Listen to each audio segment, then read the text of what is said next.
I'm glad you're watching and learning how to set goals for your life.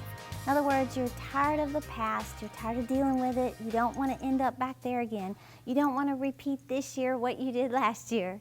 You want some new things in your life. That's what I've been teaching all month, straight from my book on Make Your Dreams Bigger Than Your Memories. I want you to stop thinking about your past, stop returning to your past. You know, Satan never lets up. He wants you to go back to where it's familiar. He wants you to go back to your old bondage, old relationships, old addictions. He wants you to go back. But you have to get a vision, a dream, a goal in front of you in order to get over the past and start walking towards your future. So I've been sharing all month about areas in my own life where I began setting goals for my future. You know, I never dreamed that these would be the things that would seriously catapult me out of my past and into what I'm doing today.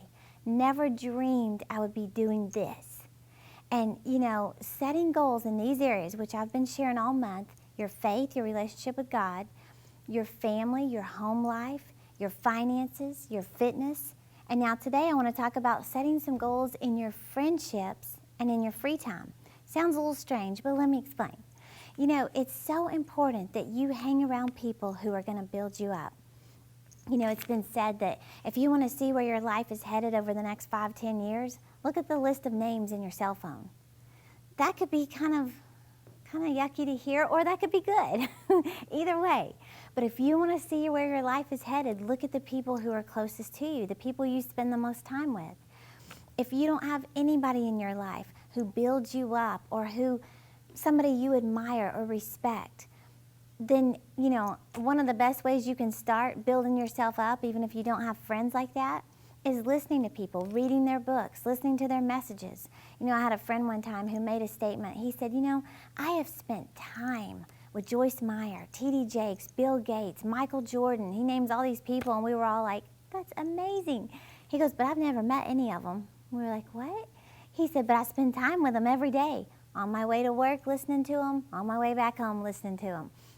Reading their books on my lunch hour. So you can spend time with people who will build you up just by reading their books, listening to their messages. But let me tell you why it's so important that you have some godly counsel, godly friends around you. Because listen to what the Bible says. This is from Proverbs 18:1, and it says, a man who isolates himself seeks his own desire, and he rages against all wise judgment. I don't know about you, but in the times in my life when I've been through really hard times, temptation, things like that, I have a big tendency to just isolate myself from people. The people who care about me, the people who love me, the people who are going to speak the truth in my life. I can remember them calling me and I wouldn't answer the phone. They're leaving voicemails, I wouldn't return them. And because why? Because when you isolate yourself from people, then Satan has full access to your mind, to your thoughts, temptations. And I mean, you know those people are going to speak the truth in your life. So you just keep pushing them away, pushing them away. Then Satan tells you nobody cares about you. You're all by yourself. But you're the one who's pushing everybody away. Well, Satan loves for you to be isolated. And you know, whenever I began setting goals in these areas that I've been telling you, trying to get over my past and pursue my future, I began spending more time with people like my best friend Teresa. And you know, she is an accountability partner to me now, her and one other girl. And if it weren't for them, I know I would have never written this book, and I certainly wouldn't be standing here ministering to you through this podcast, because they spoke the truth in my life. And you've got to have people who will speak the truth to you, to keep you encouraged so that you don't return to that past that God's trying to deliver you from. So set some goals for yourself of who are you going to hang out with. Pursue those relationships. Invite someone to dinner. Set some goals that twice a month or once a week you're going to have lunch with them, just to keep yourself strong and keep yourself from going back to that old stuff. Another area to set some goals is in your free time. That sounds weird, and you might be thinking, you got to be kidding me. Well, I'm not saying that you got to be busy 24 hours a day. What I'm saying is when you're in a mental battle to like go back to your old ways, your old behaviors, old relationships, you have got to you can't give Satan any territory in your mind and in your life. You've got to have a plan. If your plan is to rest, then rest. That's good. But have a plan, because Satan wants territory. He wants access to your mind. He wants to remind you of all the good times back then, so you'll go right back to it. So I want you to just get a vision. You know, I like to say, write down those things that you want to do before you die. Just make a list of things that you would like to do, places you want to go, statues you want to climb, pictures you want to take, books you want to read, people you want to meet. Think about it. Write those things down. You want to go to the top of the Eiffel Tower? Great. It's awesome. It is so awesome.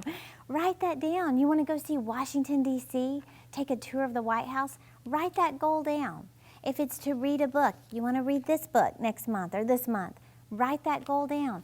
Just begin writing a list of things that you want to do.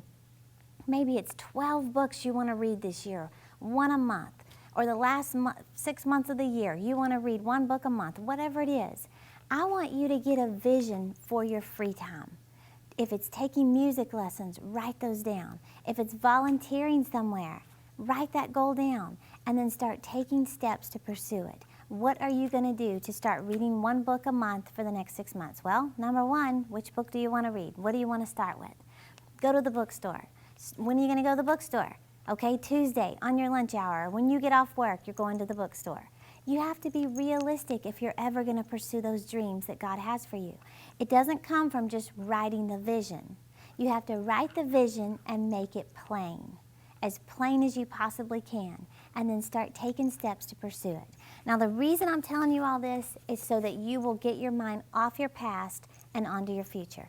There's so much that God still wants to do in your life, but He wants you to write that vision, make it plain on paper. So, let go of the past and start pursuing those goals, those dreams that God has for you.